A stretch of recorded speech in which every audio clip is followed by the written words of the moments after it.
Hello friends, तो आज हम देखेंगे सेक्शन 106 जो कि सीआरपीसी की सेक्शन 102 है। अभी हम सीआरपीसी और बीएनएसएस दोनों को साथ लेकर चल रहे हैं। तो 106 क्या कह रही है? किसी संपत्ति को अभिग्रहित करने की पुलिस अधिकारी की शक्ति। पुलिस अधिकारी की शक्ति बताई गई है किसी संपत्ति को अभिग्रहित करने की, ठीक है, सीज करने की। तो कोई पुलिस अधिकारी है जिसको किसी संपत्ति को अभिग्रहित करना है, कब कर सकेगा? जब उसे ये संदेह है कि या तो ये चुराई गई है या फिर इस पर किसी अपराध के किए जाने का संदेह है। दो परिस्थितियां हैं जिसमें पुलिस अधिकारी किसी प्रॉपर्टी को सीज कर सकता है। एक तो ये जहां उसका ये संदेह है, उसको ये डाउट है कि वो चुराई हुई है, या फिर उसका प्रयोग किसी अपराध के किए जाने में किया जाएगा।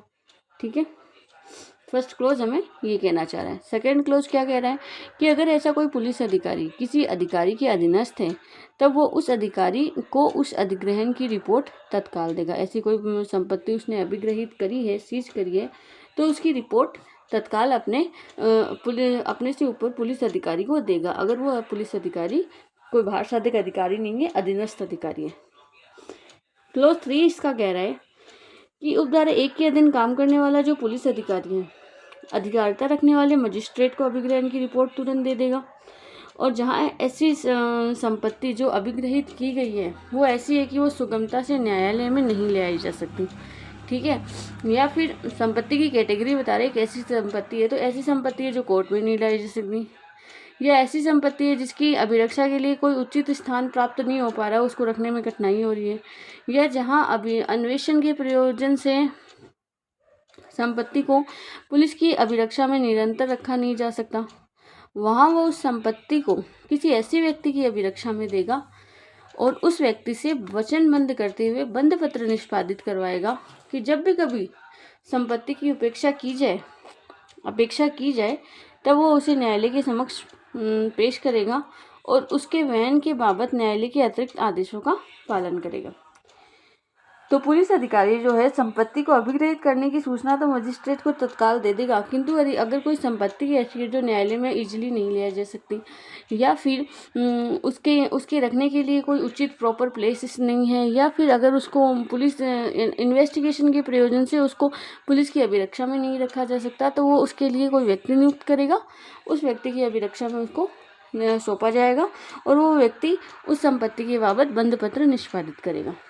ठीक है, क्या बंध पत्र निष्पादित करेगा कि जब भी कोर्ट में बुलाया जाएगा तो मैं हाजिर होऊंगा इस संपत्ति के बाबत, ठीक है। अगर संपत्ति को पेश करने की अपेक्षा करे तो पेश भी करेगा। इसका प्रोवाइजो कह रहा है, परंतु उपधारा 1 के अधीन अभिग्रहित की गई संपत्ति अगर शीघ्रतया और प्रकृतियां क्षयशील है, ऐसी कोई संपत्ति है जो स्पीडी एंड नेचुरल डिके तुरंत क्षयशील होने वाली है और संपत्ति के कब्जे का हकदार कोई व्यक्ति हो या तो अज्ञात है, पता ही नहीं कौन है, या फिर अनुपस्थित है और संपत्ति का जो मूल्य है वो 500 रुपये से कम है, ठीक है।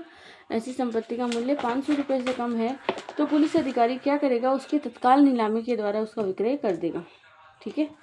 तो इसके तत्काल नीलामी के द्वारा उसका विक्रय कर दिया जाएगा और ऐसा विक्रय धारा 503, 504 के विक्रय के जो नियम है वो लागू होंगे और ऐसे विक्रय के शुद्ध आगमों को लागू होंगे, सेक्शंस ये लागू होंगे।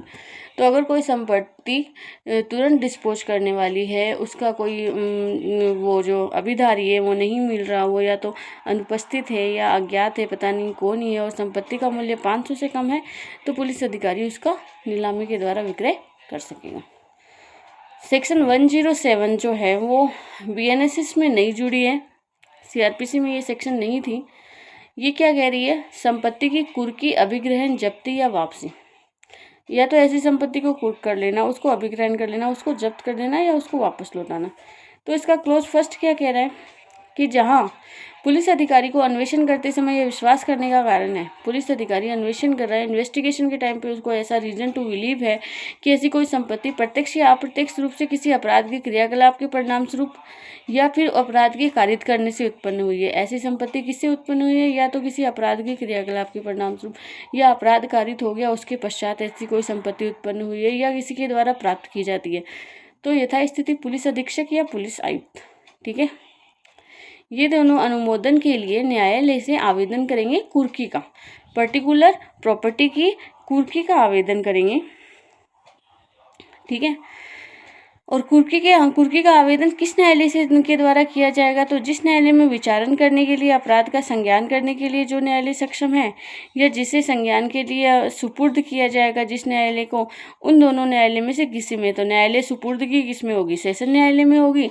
और उस अपराध का संज्ञान कौन कर सकेगा? मजिस्ट्रेट का न्यायालय कर सकेगा। तो इन दोनों में से किसी न्यायालय में भी वो आवेदन कर सकेगा। कौन करेगा? पुलिस आयुक्त या पुलिस अधीक्षक करेगा। किस लिए करेगा? उसको ये अन्वेषण के टाइम पे उसका ये विश्वास करने का कारण है कि कोई प्रॉपर्टी ऐसी है जो कि अपराध के क्रियाकलाप से या फिर अपराध कारित किए जाने के पश्चात उत्पन्न हुई है और उसका अपराध या उसमें प्राप्त की गई है, तब ऐसी संपत्ति को सीज करने के लिए वो आवेदन कर सकेगा, कुर्की का आवेदन कर सकेगा। इसका क्लोज सेकेंड क्या कह रहा है?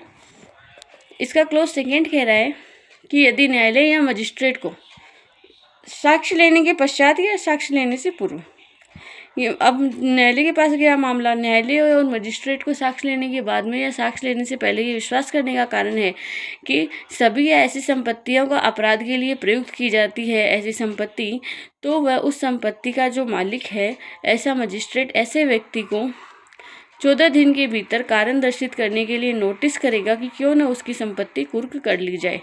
ठीक है, पर्टिकुलर प्रॉपर्टी पे किसी न किसी का तो नाम होगा, तो उस व्यक्ति को 14 दिन का नोटिस दिया जाएगा कि 14 दिन के भीतर कारण दर्शित करो कि उसकी प्रॉपर्टी क्यों न कुर्क कर ली जाए, अटैच कर ली जाए।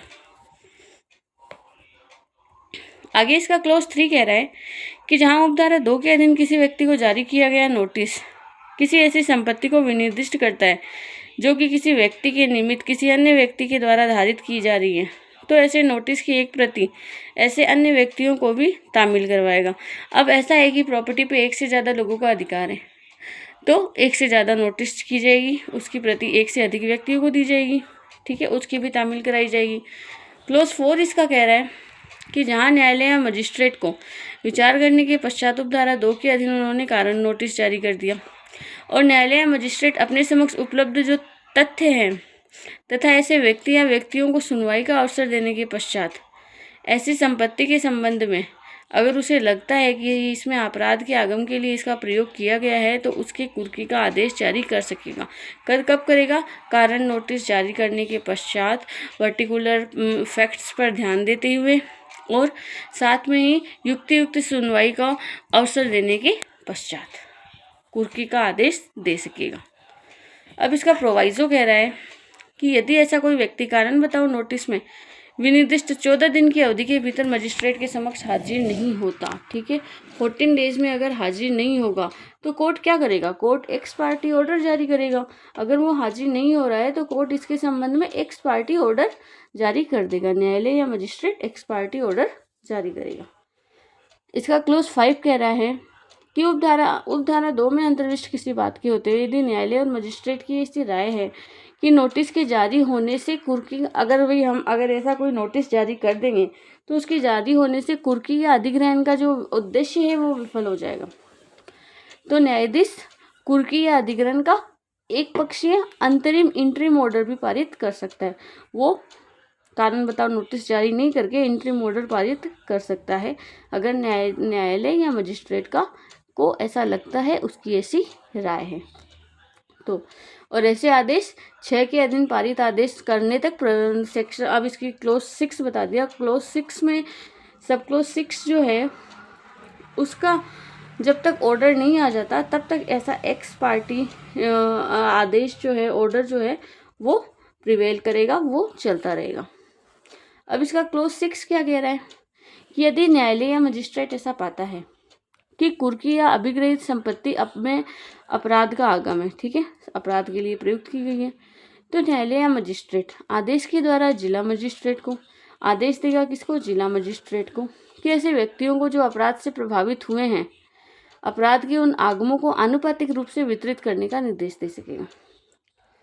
अब ऐसा न्यायालय या मजिस्ट्रेट क्या करेगा?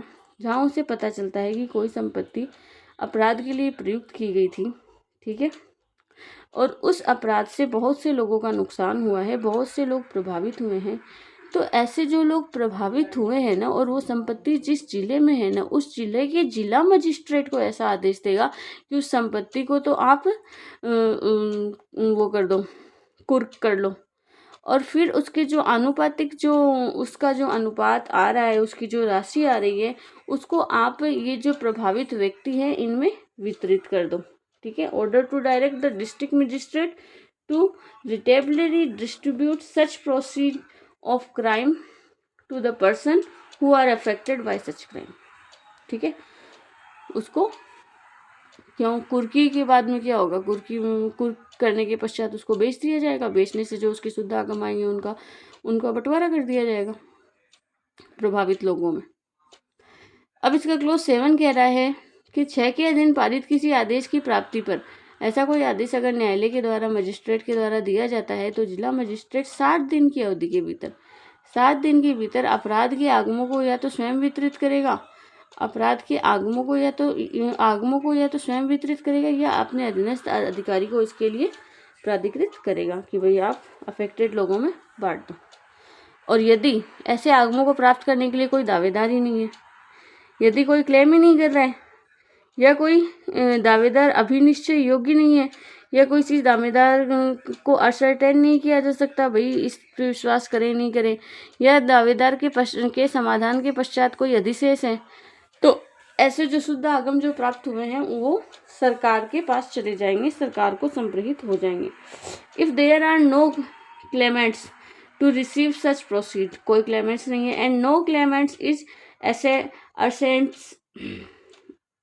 assentable or there is any surplus after satisfying the claimants, such proceeds of